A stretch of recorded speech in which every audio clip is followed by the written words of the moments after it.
ونعوذ بالله من شرور أنفسنا وسيئات أعمالنا. من يهده الله فلا مضل له ومن يضلل فلا هادي له. أشهد أن لا إله إلا الله وحده لا شريك له وأشهد أن محمدا عبده ورسوله صلى الله عليه وعلى آله وأصحابه ومن سار على نهجه وتمسك بسنته إلى يوم الدين وسلم تسليما كثيرا. الحمد لله الذي أحيانا بعدما أماتنا وإليه النشور. اللهم إنا نسألك علما نافعا وعملا متقبلا ورزقا طيبا يا رب العالمين. رب اشرح لي صدري ويسر لي أمري واحلل عقدة من لساني يفقهوا قولي. اللهم زدنا علما warzuqna fahman. Hadirin hadirat kaum muslimin kaum muslimat yang dimuliakan oleh Allah Azza wa Jalla, bersyukur kita kepada Allah Subhanahu wa taala di pagi hari yang berkah ini kembali Allah Subhanahu wa taala mempertemukan kita di dalam majlis ilmu. Kita berdoa kepada Allah Subhanahu wa taala mudah-mudahan majlis yang kita lakukan ini bisa menambah keimanan kita kepada Allah Tabaraka wa taala. Dengannya kita semakin dekat kepada Allah Subhanahu wa taala. Tetapi ma'asyiral muslimin, tentu mesti kita datang ke majlis ini dengan hati yang ikhlas. Salawat dan salam tercurahkan untuk Rasulullah sallallahu alaihi wasallam, seorang Rasul yang mesti kita ikuti. Tidak ada jalan keselamatan selain jalan yang telah dibawa oleh Nabi sallallahu alaihi wasallam. Maka pelajarilah jalan yang telah dibawa oleh Nabi sallallahu alaihi wasallam agar kita bisa menempuh jalan itu.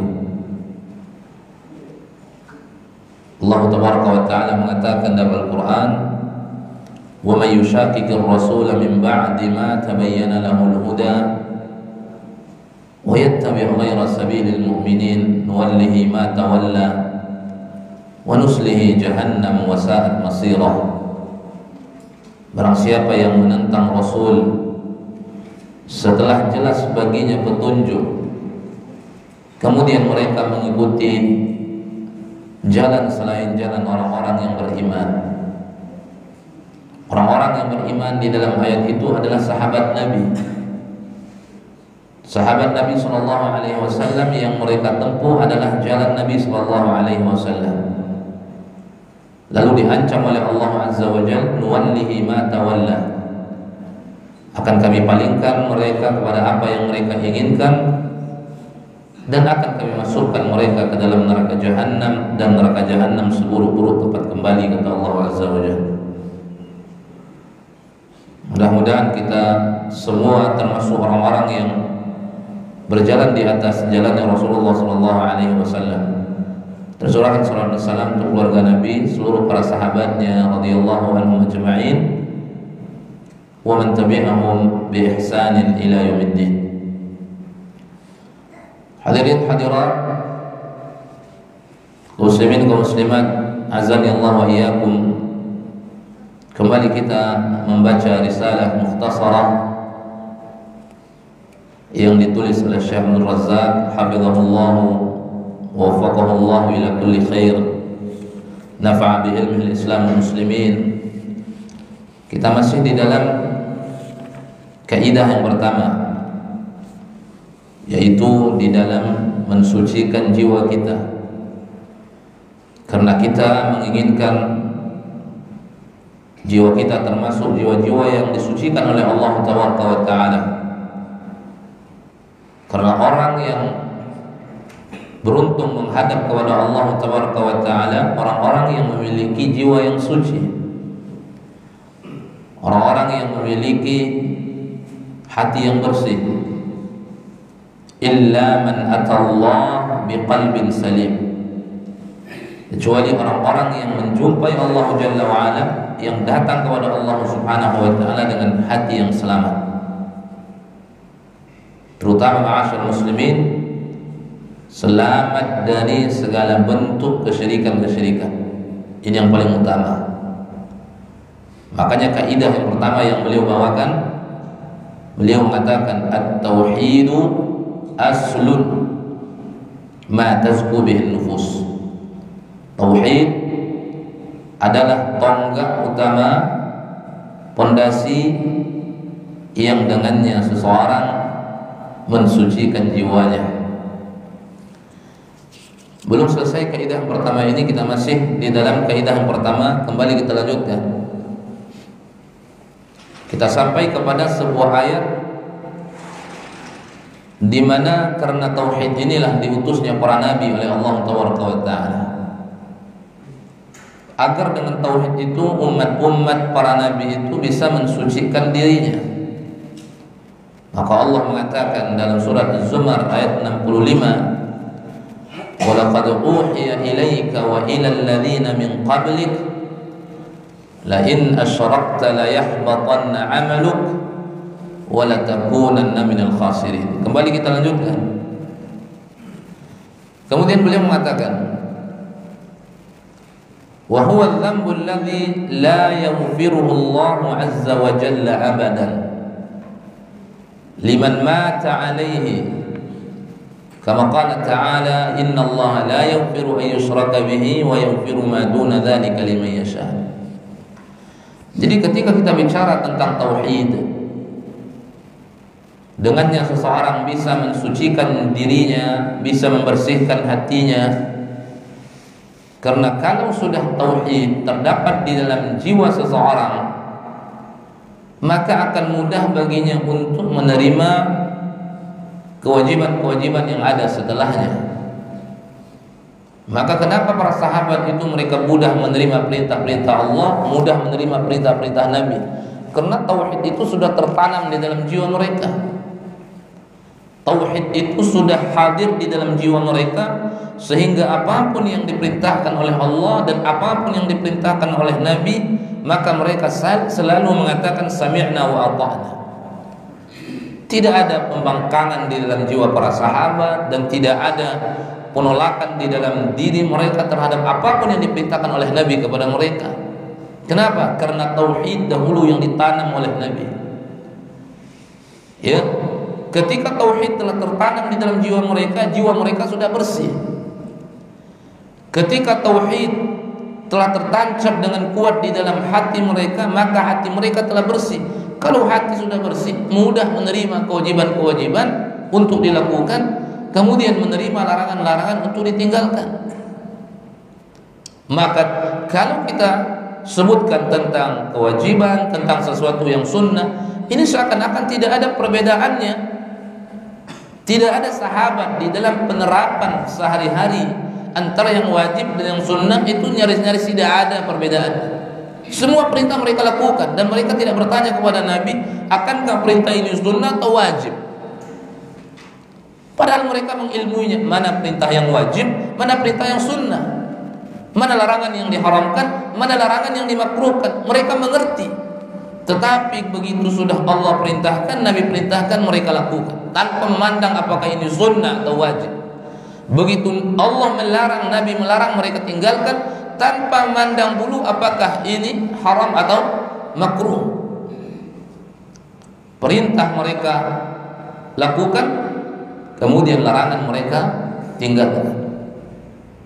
Itu semua adalah karena kesucian hati mereka, kebersihan hati mereka kepada Allah Taala. Tapi kalau sebaliknya yang hadir kesyirikan beserta macam-macamnya, ketika itulah seseorang itu akan sulit menerima kebenaran. Apalagi kesyirikan itu sesuatu yang paling besar, bisa mengotori jiwa kita, dosa yang paling besar. Maka beliau mengatakan, wa huwa dzambul ladzi la yaghfiruhu Allah. Syirik itu adalah dosa yang tidak akan diampuni oleh Allah Subhanahu wa taala selama-lamanya. Liman mata alaihi, orang yang mati dalam keadaan syirik tidak akan pernah diampuni oleh Allah Subhanahu wa taala, siapapun itu. Bahkan paman Nabi sallallahu alaihi wasallam, kalau kita baca sejarah-sejarah hidup Nabi, itu tidak akan lepas dari sejarah yang terdapat di dalamnya juga peran Abu Talib, paman Rasulullah sallallahu alaihi wasallam. Berapa banyak jasa Abu Talib kepada Nabi sallallahu alaihi wasallam? Berapa banyak kebaikan Abu Talib kepada Nabi sallallahu alaihi wasallam? Dan berapa keinginan Nabi terhadap pamannya ini agar pamannya diberikan petunjuk oleh Allah Taala. Ketika Abu Talib ingin diwafatkan oleh Allah Taala, datang Nabi sallallahu alaihi wasallam. Nabi mengatakan, "Ya am, qul la ilaha illallah." Ucapkan olehmu la ilaha illallah, kalimat yang aku akan berhujjah nanti di depan Allah Taala untukmu. Dengan ini kalimat seseorang keluar dari kesyirikan. Dengan ini kalimat seseorang mengislamkan dirinya kepada Allah Taala. Dengan ini kalimat dia menjadi seorang muslim, menjadi seorang mukmin kepada Allah Azza wa Jalla. Tapi pamannya enggan untuk mengucapkan ini kalimat. Begitu dia melirik, di situ ada sahabat-sahabatnya, pemuka-pemuka Quraisy. Mereka mengatakan, "Wahai Abu Talib, apakah engkau benci kepada agama nenek moyangmu demi mengikuti Muhammad?" Disebutkan dalam satu riwayat, Abu Talib mengatakan sebelum dia wafat, "Wa huwa ala millati Abdul Muttalib." Dia berada di atas agama Abdul Muttalib. Apa kata Nabi sallallahu alaihi wasallam? "Saya akan minta ampun untukmu wahai pamanku malam unha, selagi aku tidak dilarang oleh Allah Taala." Turun ayat, "Ma kana lin nabi walladzina amanu ay yastaghfiru lil musyrikin walau kanu uli qurba min ba'di ma tabayyana lahu annahu ashabul jahim." Turun ayat. Para ulama tafsir mengatakan ayat itu turun berkenaan tentang peristiwa Abu Talib ketika diwafatkan oleh Allah Azza wa Jalla. Apa kata Allah Azza wa Jalla? Sebelumnya Nabi mengatakan, "Saya akan minta ampun untukmu wahai pamanku sebelum aku dilarang, selagi aku tidak dilarang oleh Allah Azza wa Jalla." Turun ayat, tidak boleh bagi seorang nabi dan tidak boleh bagi orang-orang yang beriman meminta ampun kepada Allah Jalla wa Ala untuk seorang yang musyrik. Kata Allah Azza wa Jalla. Ini menunjukkan bahwa Abu Talib diwafatkan oleh Allah Subhanahu wa taala bukan di atas tauhid, tidak di atas kalimat la ilaha illallah. Dihabis sudah, hangus semuanya. Wa huwa dzambul ladzi la yaghfiruhu Allah, dosa yang tidak akan diampuni oleh Allah Taala. Ini syarat utama. Jadi sebanyak apapun kebaikan-kebaikan seseorang tidak akan ada gunanya, tidak akan ada manfaatnya manakala di dalamnya ada kesyirikan kepada Allah Azza wa Jalla. Makanya Allah Subhanahu wa taala mengatakan, Nabi mengatakan dalam hadis qudsi, "Fima yarwihi an rabbih tabaraka wa taala." Apa kata Allah? Qala Allah Azza wa Jalla, Allah berkata, "Ya ibna Adam, innaka ma da'awtani wa rajawtani ghafartu laka ala ma kana minka wa la ubali." Ya ibna Adam, law balagat dhunubuka 'anana as-sama' thumma astaghfartani ghafartu lak. Ya ibna Adam, law ataitani bi qurabil ardi khataya thumma laqitani la tusyrik bi syai'an la ataituka bi qurabiha maghfirah. Wahai anak Adam, selagi engkau berdoa, meminta kepadaku, berharap kepadaku, aku akan memberikan ampunanku kepadamu dan aku tidak peduli. Siapa yang mau bertaubat, siapa yang mau kembali kepada Allah, Allah tidak peduli dosa apapun yang dia lakukan, Allah pasti mengampuninya. Wahai anak Adam, kalaulah dosamu sampai menjulang setinggi langit, kemudian engkau meminta ampun kepadaku, aku akan berikan ampunanku kepadamu. Wahai anak Adam, andaikan engkau datang nanti kepadaku pada hari kiamat, lau ataitani bi qurabil ardi khataya, dan kita semua akan datang kepada Allah Jalla wa Ala pada hari kiamat. Namun ketika kamu datang kepadaku, kata Allah Azza wa Jalla, bi qurabil ardi khataya, dengan membawa dosa sebesar bumi, itu lengkap semua, itu dosa yang dia lakukan, kabairudz dzunub dia lakukan, menghadap kepada Allah Jalla wa Ala, memikul dosa menghadap kepada Allah Azza wa Jalla. Lalu apa kata Allah? Thumma laqitani la tusyrik bi syai'a, kemudian kau datang kepadaku, tidak ada di dalamnya dosa syirik sedikit pun. La ataituka bi qurabiha maghfirah, aku akan datang kepadamu dengan membawa sebesar itu juga ampunan, kata Allah Azza wa Jalla. Tapi kalau sudah syirik, sudah. Wa huwa dzambu alladzi la yaghfiruhu Allah, dosa yang tidak akan pernah diampuni oleh Allah Azza wa Jalla selama-lamanya kalau pelakunya mati dalam keadaan musyrik. Sebagaimana Allah mengatakan dalam surah An-Nisa ayat 48, innallaha la yaghfiru an yushraka bihi wa yaghfiru ma duna dzalika liman yasha. Sesungguhnya Allah tidak akan mengampuni dosa syirik dan mengampuni dosa selain daripada syirik. Para ulama mengatakan Allah di sini tidak menyebutkan syirik apa. Berarti yang tidak akan diampuni oleh Allah, seluruh syirik tidak akan diampuni oleh Allah Azza wa Jalla. Baik syirik besar atau syirik kecil tidak akan diampuni oleh Allah. Oleh karenanya ma'asyiral muslimin, para ulama kita mengatakan dosa syirik kecil itu lebih besar daripada kabairudz dzunub, lebih besar daripada dosa besar. Kita ulangi, dosa syirik kecil lebih besar daripada dosa-dosa besar. Kenapa demikian? Karena syirik kecil itu termasuk dosa yang tidak akan diampuni oleh Allah Subhanahu wa taala. Perbedaannya dengan syirkun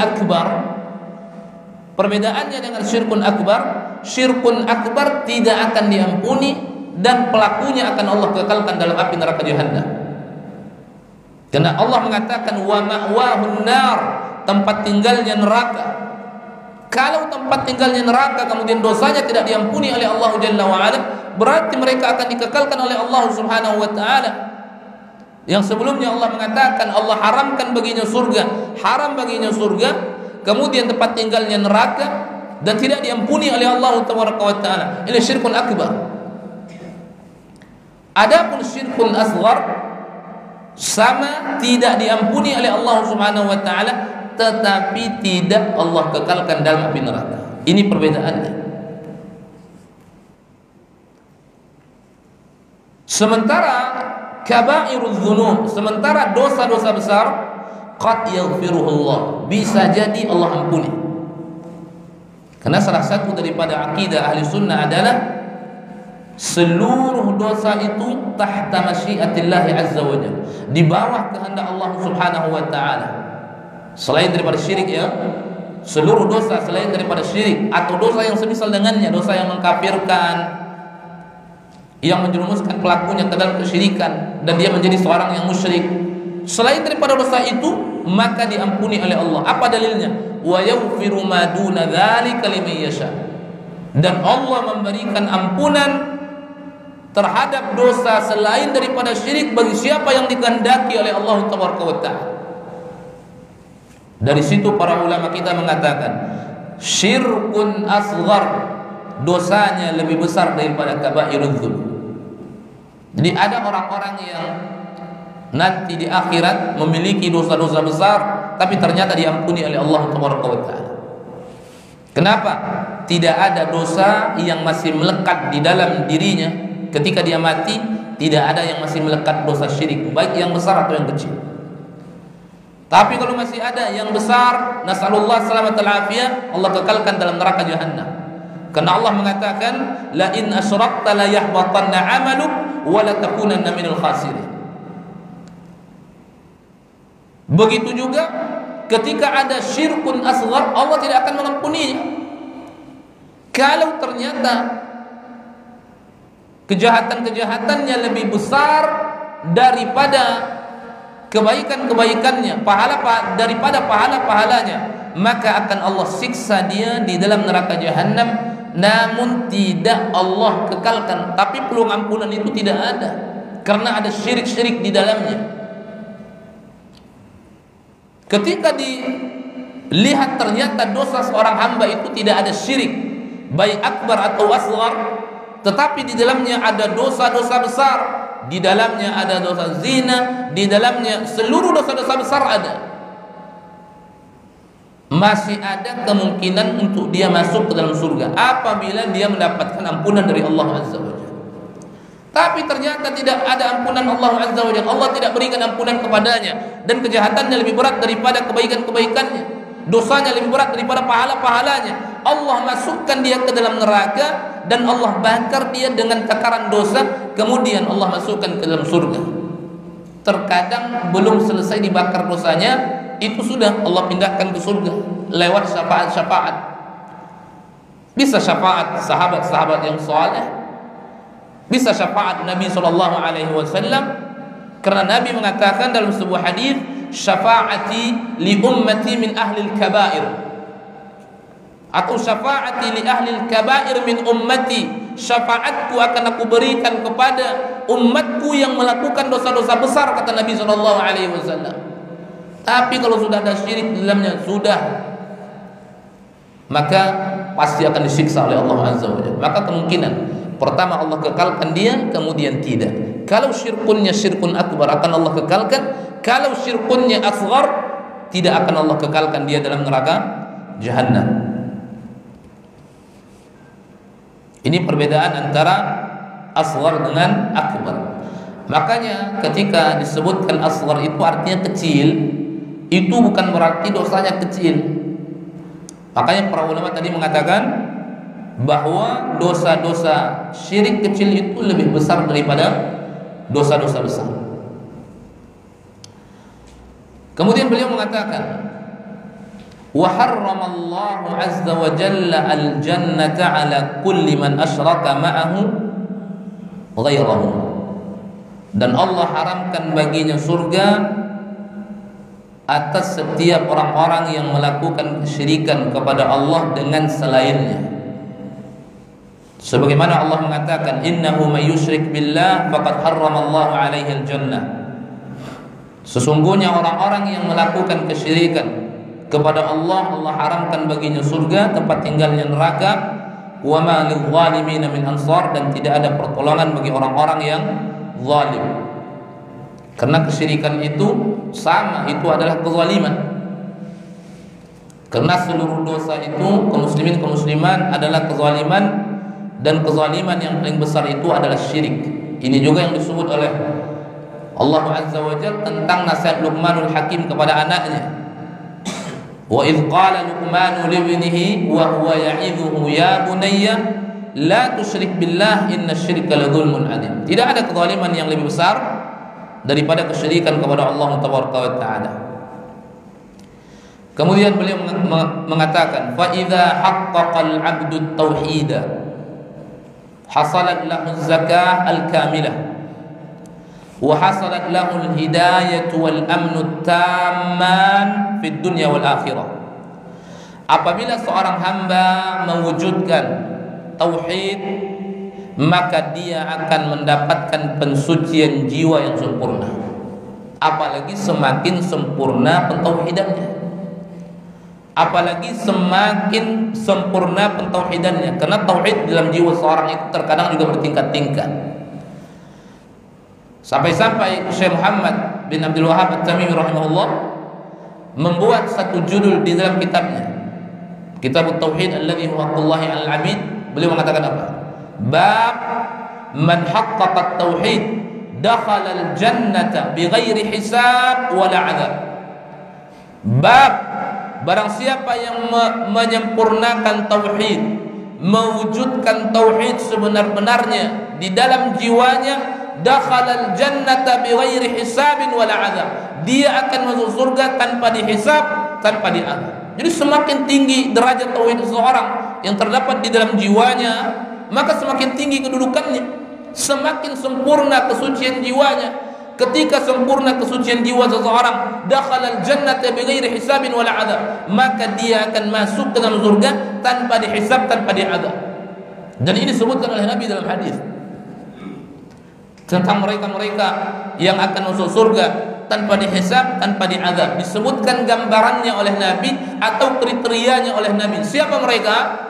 Nabi mengatakan, ini juga ada hadisnya dalam kitab Tauhid, humul ladzina la yastarqun wa la yaktawun wa la yatatayyarun wa ala rabbihim yatawakkalun, kata Nabi sallallahu alaihi wasallam. Ini kalau kita perhatikan pentauhidan yang sempurna kepada Allah Tabaraka wa Ta'ala. Tidak ada sedikit pun ketergantungan kepada selain Allah Tabaraka wa Ta'ala. Pertama, humul ladzina la yastarqun, mereka yang tidak meminta untuk diruqyah. Meminta ruqyah boleh-boleh saja hukumnya, artinya bukanlah sesuatu yang haram, dimakruhkan oleh para ulama kita berdasarkan ini hadis. Ya, kenapa? Karena sebaiknya seseorang itu dia yang meruqyah dirinya dan dia bisa melakukannya. Ayatul ruqyah itu banyak. Di sana ada ayat kursi, di sana ada 2 ayat terakhir daripada suratul Baqarah, amanar rasul la yukallifullahu nafsan illa wus'aha. Kemudian di sana ada muawwidzat, di sana ada awal al-Baqarah. Kemudian di sana ada haditsun nabawiyah, ada hadis-hadis Nabi sallallahu alaihi wasallam, zikir-zikir ta'awudz, a'udzu bikalimatillahi tamma min syarri ma khalaq, bismillahilladzi la yadurru ma ismihi syai'un fil ardi wala fis sama' wa huwas samiul alim. Bisa dilakukan oleh seorang laki-laki tanpa menggantungkan dirinya kepada orang lain, tanpa dia meminta bantuan orang lain. Dan ini kesempurnaan tawakalnya kepada Allah Tabaraka wa Ta'ala. Kalau dalam hal yang seperti ini saja dia hati-hati, apalagi dalam perkara-perkara yang lain. Jadi pertama, alladzina la yastarqun. Yang kedua, walladzina la yaktawun, yang tidak melakukan pengobatan dengan secara kai. Al-kai ini di masa dahulu setiap orang berobat dengan cara kai ini selalu sembuh. Selalu sembuh. Jadi sudah mulai hati orang itu berpaling kepada kai itu. Lupa mereka siapa yang menyembuhkan. Jadi setiap sakit kadang ingatnya kai. Setiap tertimpa sesuatu kadang ingatnya kai. Karena selalu berobat dengan cara itu, sehingga melemahkan hati terhadap memikirkan bahwa yang menyembuhkan adalah Allah Tabaraka wa Ta'ala. Jadi terpaut jiwanya dengan cara pengobatan itu, terpaut jiwanya dengan benda itu. Maka diwanti-wantikan oleh Nabi sallallahu alaihi wasallam orang yang tidak menggunakan itu, kata Nabi, agar tidak terpaut hatinya kepada selain daripada Allah Tabaraka wa Ta'ala. Ini juga bentuk daripada tawakal seseorang. Kemudian yang ketiga, wala yatatayyarun, tidak menganggap sial, mengikatkan sebuah kesialan dengan sesuatu apapun. Dengan seekor burungkah, atau yang lain, binatang-binatang yang lain, atau dengan apapun. Tatayyur, menganggap sial dengan sesuatu apapun. Dan ini disebutkan oleh Nabi bagian daripada kesyirikan. Wa ala rabbihim yatawakkalun, tetapi mereka hanya bertawakal kepada Allah Subhanahu wa Ta'ala. Mereka berusaha dengan usaha-usaha yang dibolehkan, mereka berikhtiar dengan ikhtiar yang diizinkan dalam syariat, baik ikhtiar dari sisi syar'i atau ikhtiar dari sisi perkara-perkara dunia, tetapi itu tidak terlarang. Wa ala rabbihim yatawakkalun, kemudian mereka bertawakal kepada Allah Subhanahu wa Ta'ala. Maka mereka-mereka inilah yang akan masuk ke dalam surga tanpa dihisab, tanpa diadab. Sempurna pentauhidannya kepada Allah. Maka tauhid di dalam jiwa seseorang itu bertingkat-tingkat juga. Semakin sempurna, maka peluang untuk masuk surga tanpa dihisab itu semakin besar. Ketika dia sempurna, itulah yang disebutkan oleh Syekh, man haqqaqat tauhid. Siapa yang mewujudkan tauhid, menyempurnakan tauhid, dia amalkan dalam kehidupannya sehari-hari, dakhalal jannata bighairi hisab, maka dia akan masuk surga tanpa dihisab dan tanpa diadab. Karena orang yang akan masuk ke surga itu banyak bentuknya. Ada tanpa dihisab, semoga Allah menjadikan kita orang-orang yang Allah masukkan tanpa dihisab. Kemudian ada orang masuk surga setelah dihisab. Ada orang masuk surga setelah dihisab. Kemudian ada orang masuk surga setelah mendapatkan syafaat. Dosanya lebih banyak daripada kebaikannya, dosanya lebih berat daripada pahala-pahalanya, namun dia mendapatkan syafaat. Syafaat dari siapa? Di antaranya dari Nabi SAW. Diberilah ampunan oleh Allah Tabaraka wa Ta'ala. Begitu Allah berikan ampunan, akhirnya dia masuk ke dalam surga. Ada orang yang masuk surga setelah dibakar, tapi belum selesai. Baru dibakar dia mendapatkan syafaat, kemudian dikeluarkan oleh Allah Azza wa Jalla. Ada orang yang masuk surga setelah dibakar seluruh dosanya oleh Allah Jalla wa Ala. Tidak ada dosa yang tersisa lagi, baru dimasukkan oleh Allah Jalla wa Ala. Jadi banyak model manusia masuk ke dalam surga. Intinya kembali kepada dua. Ada orang yang masuk surga ibtidaan, ada orang yang masuk surga ghairul ibtida. Ada orang yang masuk surga langsung tanpa disiksa di neraka. Ada orang yang masuk surga setelah dia disiksa di dalam neraka. Itu tergantung kepada derajat keimanan pentauhidannya kepada Allah Azza wa Jalla. Maka semakin sempurna pentauhidannya kepada Allah, berarti semakin sempurna pensucian jiwanya. Semakin sempurna pensucian jiwanya, berarti semakin besar kemungkinan dia akan masuk surga tanpa disiksa di dalam neraka jahanam. Makanya beliau mengatakan, orang yang mendapatkan pensucian jiwa itu, maka dia akan mendapatkan al-hidayatu, petunjuk, wal amnu, rasa aman yang sempurna. Karena rasa aman itu terbagi kepada dua. Al-amnu yang akan Allah berikan kepada para hambanya itu ada dua. Pertama, al-amnu tam, aman yang sempurna. Yang kedua, al-amnun naqis. Ini disebutkan di sebagian keterangan-keterangan dari para ulama kita. Yang pertama adalah al-amnu tam, aman yang sempurna. Yang kedua, al-amnun naqis, aman yang tidak sempurna. Naqis artinya kurang. Pertama, al-amnu tam, aman yang sempurna. Ya, aman yang sempurna, keimanan yang tidak bercampur baur dengan kezaliman, kesyirikan. Keimanan yang tidak bercampur baur dengan kesyirikan. Begitu juga kemaksiatan-kemaksiatan yang lebih banyak daripada kebaikan-kebaikannya. Ini al-amnut tam. Artinya apa? Orang yang tinggi pentauhidannya, biasanya orang yang tinggi pentauhidannya, amalan-amalannya akan ngikut karena hatinya bersih, sehingga dia mudah beramal dengan amal yang saleh. Mudah dia memperbanyak amalan dengan amalan yang saleh. Maka ketika itu dia mendapatkan al-amnut tam, aman yang sempurna. Artinya apa? Dia tidak akan Allah siksa dalam neraka jahanam, masuk surga walaupun setelah dihisab. Kemudian ada al-amnun naqis, aman juga akan tetapi kurang amannya. Dan ini didapatkan oleh mereka-mereka yang mentauhidkan Allah Jalla wa'ala, tetapi tingkat pentauhidannya tidak tinggi, sehingga masih ada peluang-peluang mereka untuk melakukan kemaksiatan. Banyak juga, sehingga bisa jadi kemaksiatan itu lebih berat daripada kebaikan-kebaikannya. Tapi ada tauhid di dalam jiwanya, disiksa mereka oleh Allah Jalla wa'ala, namun tidak Allah kekalkan. Al-amnun naqis, aman yang kurang sempurna, mereka-mereka yang Allah siksa tetapi tidak dikekalkan oleh Allah Subhanahu wa ta'ala. Itu kenapa Allah tidak kekalkan mereka? Karena tauhid juga. Karena kalau tanpa tauhid itu sudah, mereka akan dikekalkan di dalam neraka jahanam oleh Allah Subhanahu wa ta'ala.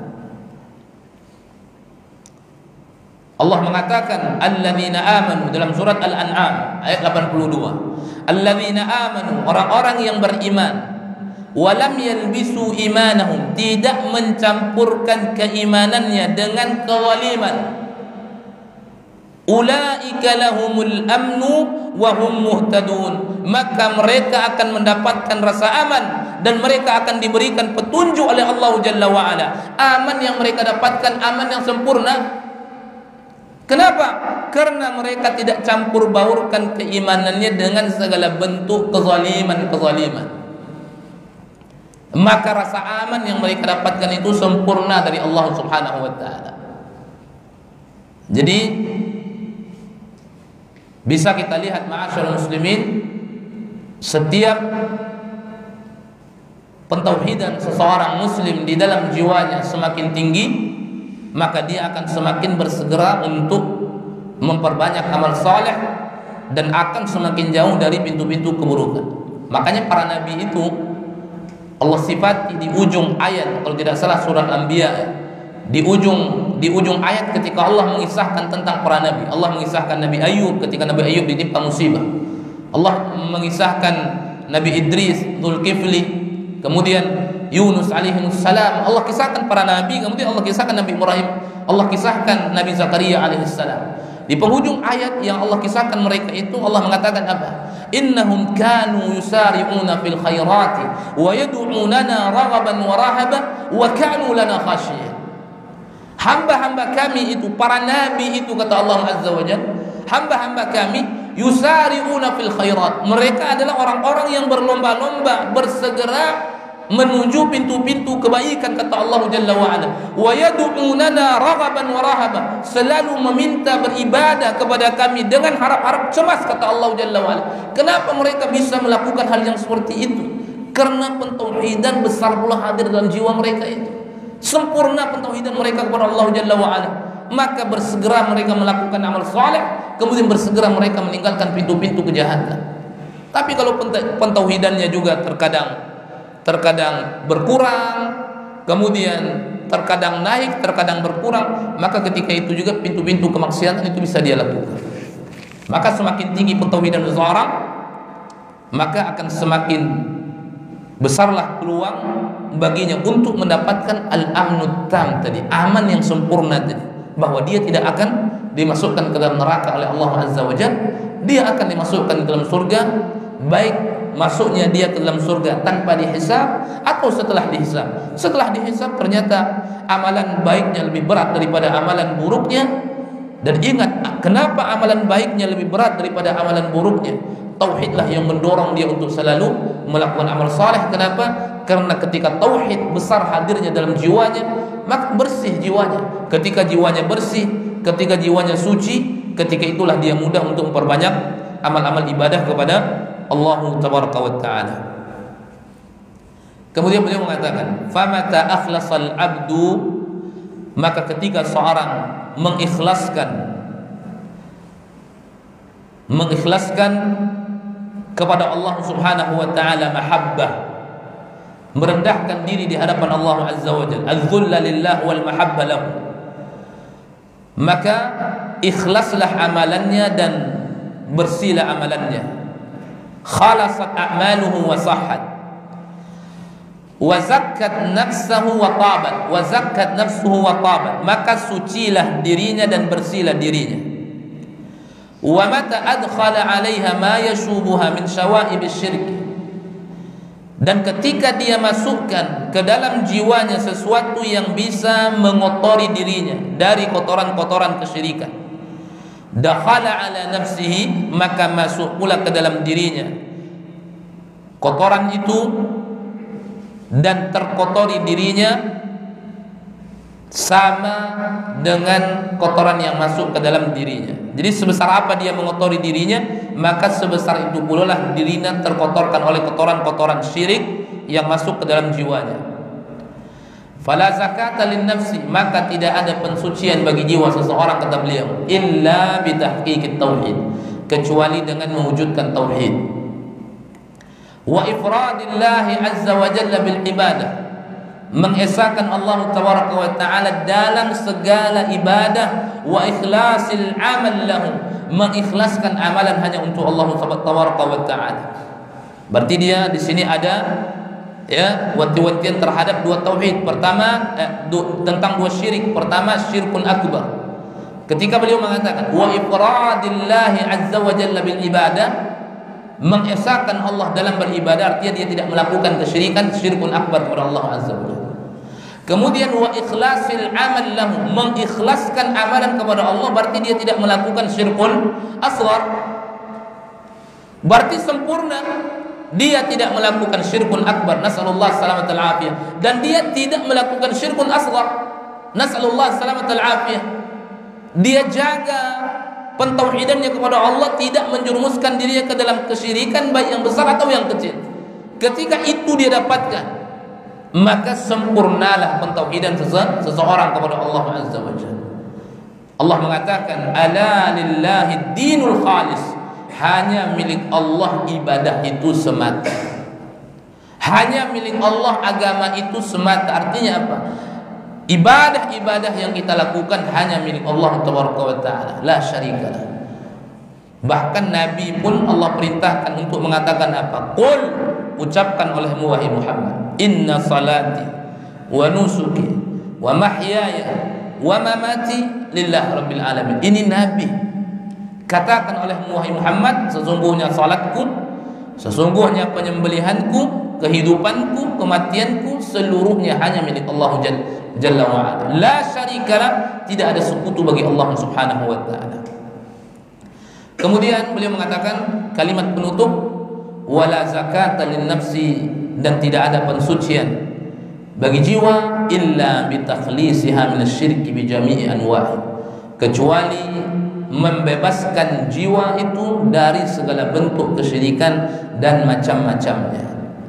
Wa takhlisuha min kulli ma yunaqidu tauhid, begitu juga membebaskan jiwa itu dari seluruh yang bisa membatalkan pentauhidan dan bisa melemahkan pentauhidan kita kepada Allah Taala. Inti yang paling pertama, ma'asyarul muslimin, kita perhatikan bagaimana tauhid kita kepada Allah Subhanahu wa taala, bagaimana rububiyah kita.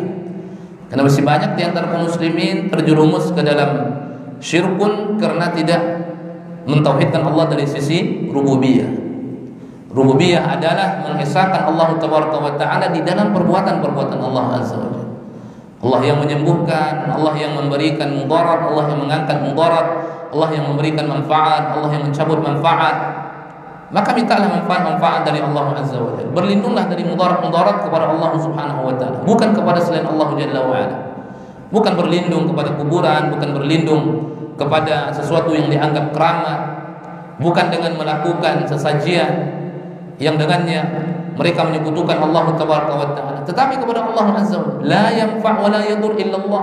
Tidak ada yang bisa mendatangkan manfaat, tidak ada yang bisa mendatangkan mudarat kecuali Allah azza wa jalla. Berapa banyak di antara kaum muslimin masih terpikat jiwanya dengan sesuatu, ma'asyarul muslimin, menganggap sesuatu itu bisa mendatangkan manfaat, atau menganggap sesuatu itu bisa mendatangkan mudarat, atau bisa mengangkat mudarat selain daripada Allah tabaraka wa taala. Umar ibn Khattab ketika dia tawaf di Ka'bah, kita tahu salah satu sunnahnya mencium Hajar Aswad. Ketika Umar mendapatkan mencium Hajar Aswad ketika itu, dia menekankan. Umar kita tahu bagaimana tingkat pentauhidannya kepada Allah, seorang yang dijamin masuk ke dalam surga, khalifah yang kedua kemuliaan Umar setelah kemuliaan Abu Bakar radhiyallahu anhu. Namun demikian Umar tetap berhati-hati dan menekankan hatinya. Begitu dia mencium Hajar Aswad ketika dia tawaf, dia mengatakan, inni a'lamu annaka hajarun la tadur wa la tanfa. Saya tahu sesungguhnya engkau adalah batu yang tidak bisa mendatangkan manfaat dan tidak bisa mendatangkan mudarat. Laula anni ra'aitu Rasulullah yuqabbiluka ma qabbaltu. Kalau aku tidak melihat Nabi menciummu, aku tidak akan menciummu, kata Nabi. Kata Umar, artinya apa?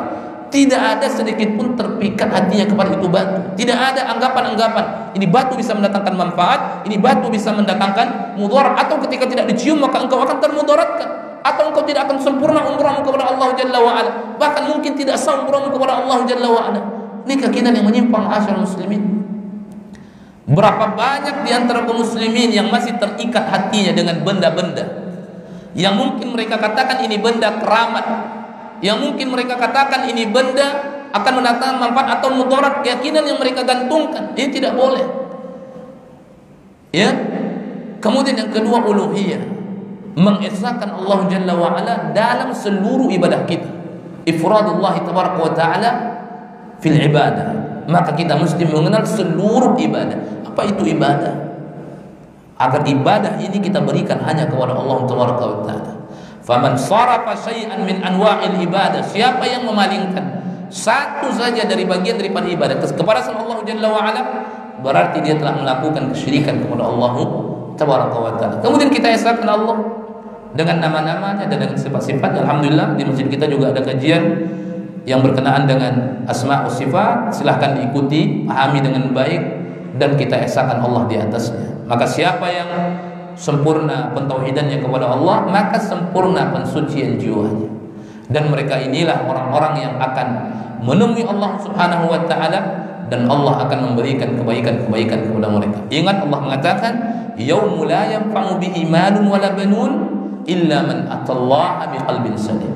Hari yang tidak ada manfaat apapun yang mereka bawa kepada Allah tabaraka wa taala, anak, harta, kedudukan, pangkat, apapun, illa man atallaha, kecuali mereka-mereka yang datang kepada Allah dengan membawa hati yang selamat. Yang paling pertama, hati itu mesti selamat dari kesyirikan-kesyirikan kepada Allah tabaraka wa taala. Mudah-mudahan kajian kita bermanfaat. Kepada Allah tabaraka wa taala kita berdoa semoga Allah menjaga hati kita, menjadikan kita selalu orang-orang yang mentauhidkannya, yang bergantung kepadanya dari segala urusan-urusan kita, menjadikan kita semua hamba-hamba yang bertakwa kepada Allah. Dan kita berdoa kepada Allah Subhanahu wa taala ketakwaan, tauhidan di dalam jiwa kita selalu diberikan oleh Allah Subhanahu wa taala sampai kita diwafatkan, dan tidaklah kita diwafatkan kecuali kita mati dalam keadaan mentauhidkan Allah Subhanahu wa taala. Wa akhiru da'wana alhamdulillahirabbil alamin. Assalamualaikum warahmatullahi wabarakatuh.